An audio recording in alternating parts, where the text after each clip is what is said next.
A really great way to conserve water usage and maximize the rain is to collect it in a rain barrel. So today, let's make one using a lidded trash can.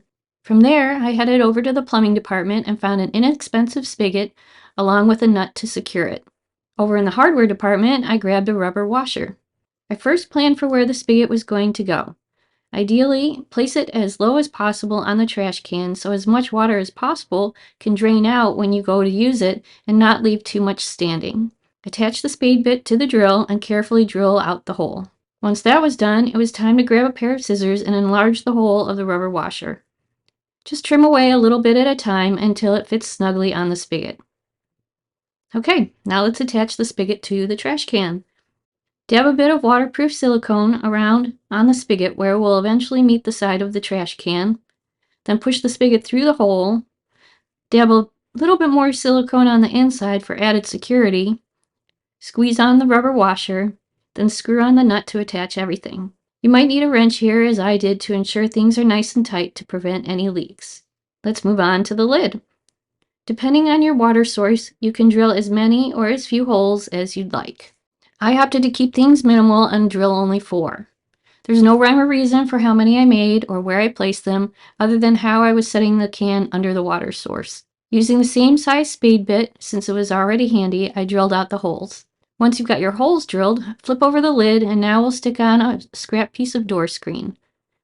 The screen will catch leaves and other debris so the spigot doesn't get clogged. While not necessarily a glue, the silicone will hold the screen in place, and as it's waterproof for outdoors, it will also handle temperature variations. Dab some silicone around, then set the piece of screen into it, pressing it into the silicone. Dab a bit more around the top to make a silicone screen sandwich, and let all this set up for that same 24 hours as the trash can with the spigot. So now it's time to test out my new lidded rain barrel. Outside on the deck, I set the can down with the holes oriented to where the rain drips down. Since it wasn't raining, I poured some water on top and it dripped right in. Testing the spigot, I added some more water and everything drained out perfectly with absolutely no leaks. All that's left is to get a small hose for the spigot and wait for the rain to fall. So for around $30 in supplies, creating this lidded trash can rain barrel in a size that works for me is a total winner. I'll save on gallons of water this summer not using my hose, and my plants will all be happy. I hope you'll head on out to the store today and make your own. Are you tired of watching your plants wither away after you forget to water them? Here's the secret to maintaining lush greenery, and it's easier than you thought. For my weekend project, I've got an old tote and I know what to do with it. What I'm going to do is take some cedar fence boards. I can get these for less than $3 a piece, and I need to cut a bunch of them. I need to cut some legs, sides, and tops. Once I get them all cut, it's time to put them together. First thing I'm going to do is put some glue down. Wood glue is important on this. I'm going to lay the legs down and put the top pieces in. I'm going to use these and some brad nails to hold them in place. That glue is so important because it's going to hold this planter exactly like I need it to. I'm going to put the first rail on, the second, nail it in place, and then what I'll also do is glue down and put the third one on also. Again, the glue is so key because it keeps those boards from warping and holds them in place. Once I got the 2 sides done, it's time to work on the 3rd and 4th side.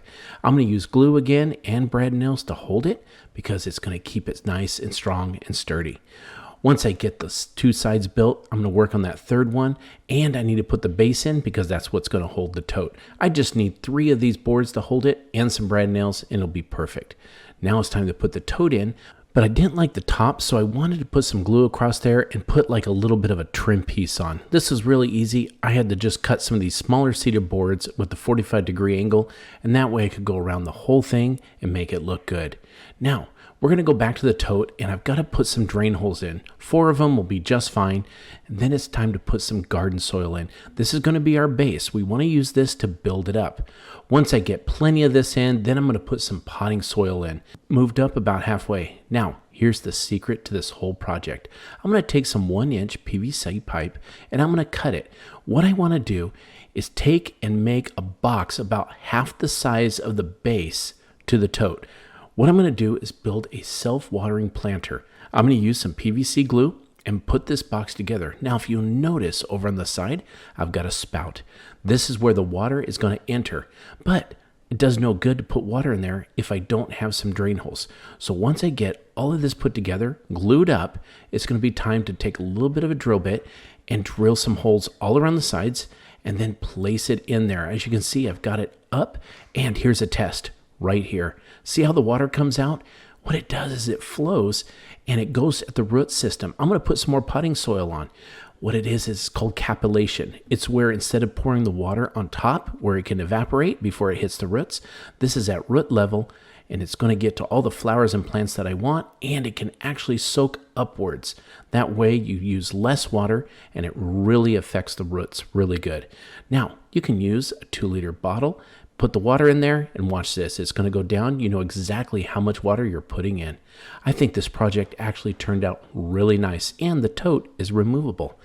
I hope this inspired you to go ahead and build your own cedar planter with a self-watering feature. Thank you for watching Hometalk, and we'll catch you next time. We are going to start this craft off with decorative metal shower rings, paper clips, wooden beads, and pliers. Connect all of the shower rings. I have about 10 for this craft, but you can use more if you want a longer rain chain.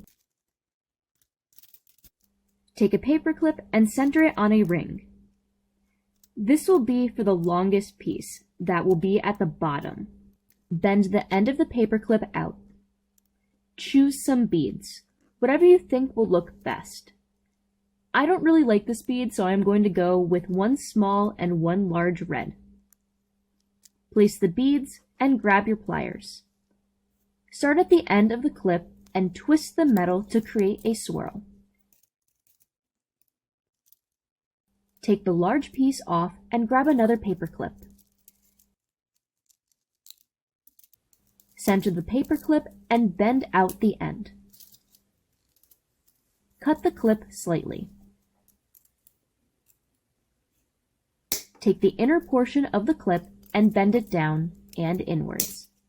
Make sure the clip stays. If it looks like it will slip out, use the pliers to press the clip into place.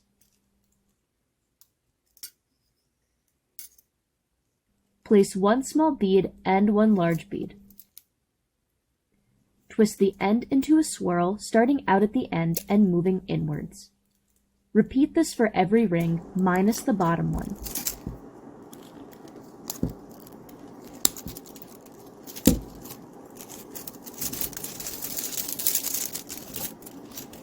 Place the long clip that you made before and center it on the last ring.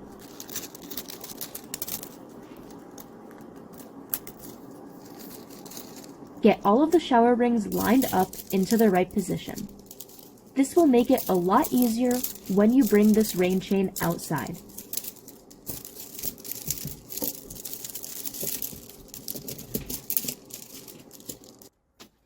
Hang up your rain chain.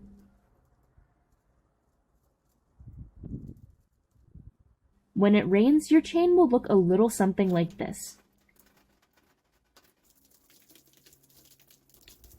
Thank you for watching. I will see you next time.